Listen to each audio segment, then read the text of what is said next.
We have the right, guaranteed by the Constitution, to criticize and satirize our leaders. This is a right that many of us take for granted.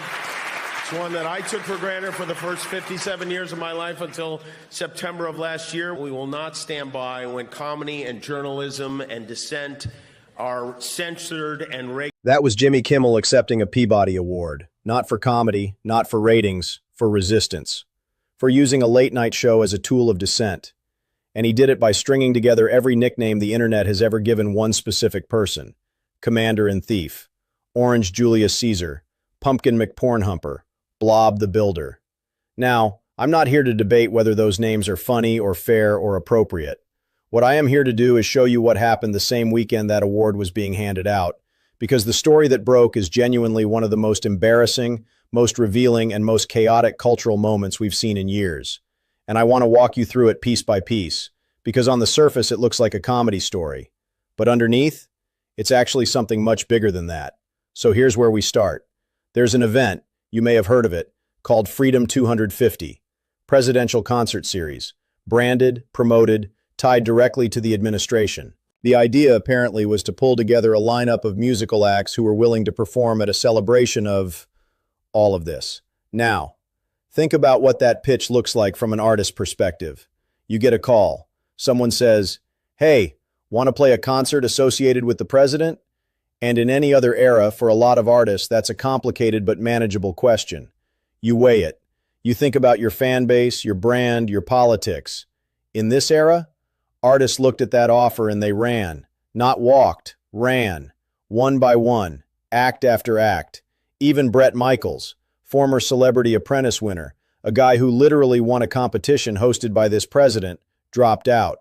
When that guy leaves, you know something has shifted. Quote, I understand artists are getting the yips having to do with their performance on Wednesday, so I am thinking about bringing the all caps #1 attraction anywhere in the world, the man who gets much larger audiences than Elvis in his prime. Okay, I need you to understand what you just witnessed. That is a sitting president of the United States on his own social media platform, in all caps, referring to himself in the third person as, and I want to be precise here, the #1 attraction anywhere in the world. A man who draws larger audiences than Elvis, who does so without a guitar. Without a guitar. He is telling his own concert organizers, don't worry about the people who left because I am the headliner now. And I want to ask you something genuinely, not rhetorically. I'm actually curious what you think. Is that confidence? Is that delusion? Is it a man who genuinely believes what he's writing? Or is it something else entirely? Because here's the thing. The post goes on, and it gets wilder. He says he wants to be surrounded by happy people, smart people, successful people, and people that know how to win. Which, if you read between the lines, is a very specific way of saying everyone who left was not those things. Third-rate entertainers. That's the phrase he uses. Third-rate. And here's where I want you to hold that thought because we're going to come back to it. Because when you find out who did show up to perform that week, just not at his concert, that word third-rate is going to hit very differently. Now, before we get there, because this is where the story gets genuinely unsettling for a moment, I want to play you something. Invited, it will be a wild and beautiful celebration of America, President Donald J. Trump. Will be wild? Last time he said that, it was an invitation to come to the Capitol on January 6th. But in that whole, you can't break up with me because I'm breaking up with you thing. The anchor just said that, casually, matter-of-factly. It will be wild and beautiful. Last time those words were used, we all know what happened. Look, I'm not going to editorialize that into something it isn't. That's a decision for each of you watching to process however you process it. But I do think it's worth pausing on because sometimes a phrase carries weight that's hard to ignore. And the people who were on that broadcast clearly felt it. It's going to be wild and beautiful. And everyone in that studio just knew. Okay, here's where the story fully turns. Because while all of this was happening, while the lineup was collapsing, while the all-caps posts were being written, while Bret Michaels was packing his bags and heading for the exit, something else was quietly being assembled. Baez has announced that she is the latest superstar to join the Power to the People Festival, curated by Rage Against the Machine's Tom Morello, who's been touring with Bruce Springsteen. That event is star-studded. It's going to help raise funds for pro-democracy causes. It's a festival that will feature Bruce Springsteen, Public Enemy, the Foo Fighters, Dave Matthews, and many more legit superstars and icons. And it's sold out.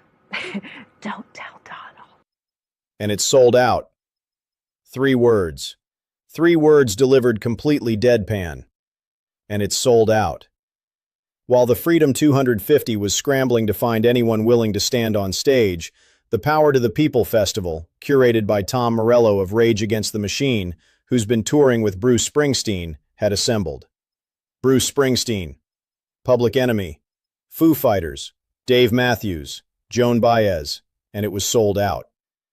Now, the political analyst John Heilman made a point on the broadcast that I think is actually the smartest framing of this whole situation. He said, and I'm paraphrasing, that third-rate entertainers are abandoning Trump, second-rate entertainers would never even consider coming, and first-rate entertainers are all going to Merriweather. That's not spin. That's just the math of what happened.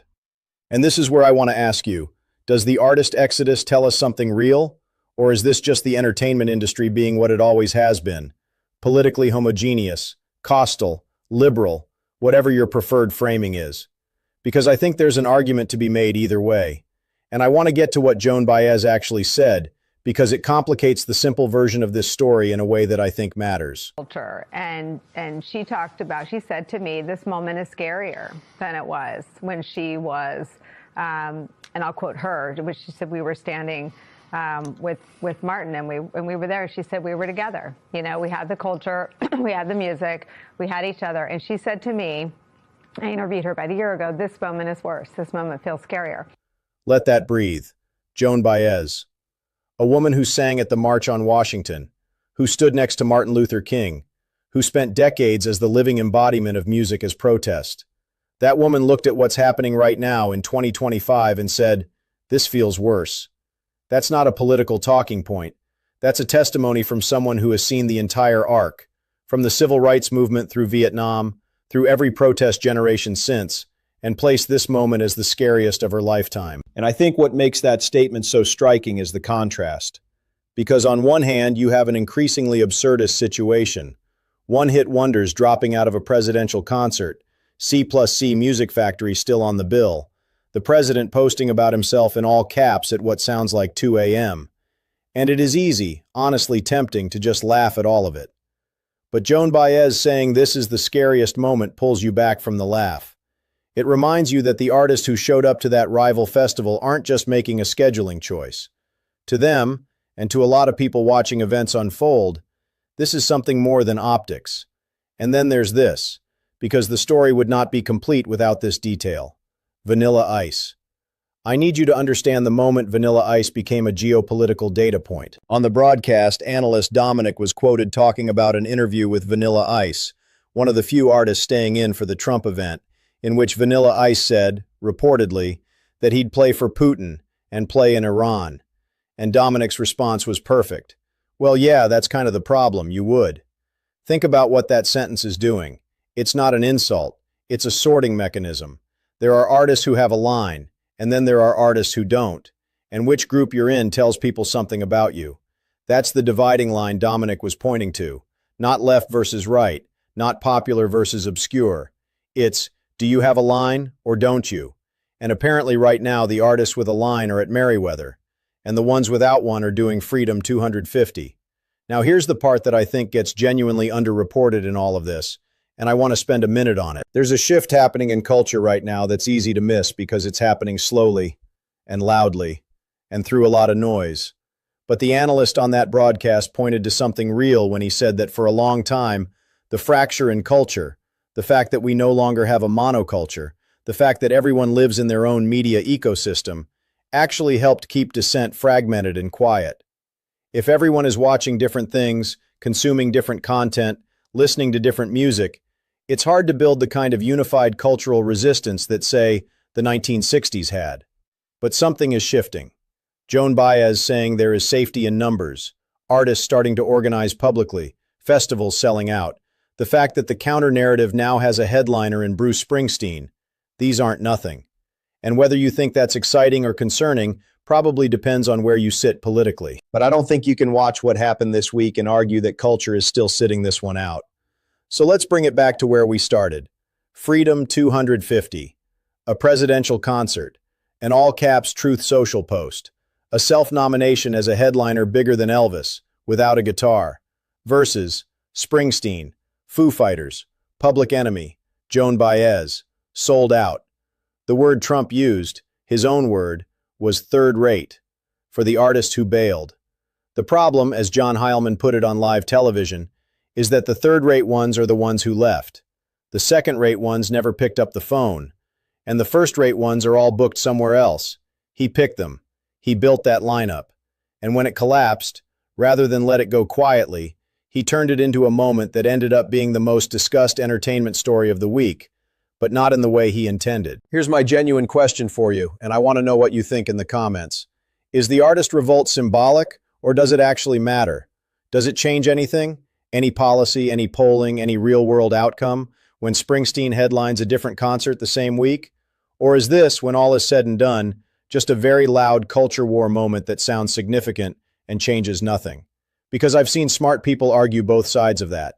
And I genuinely don't think the answer is as obvious as it feels in the moment. What I do think is this.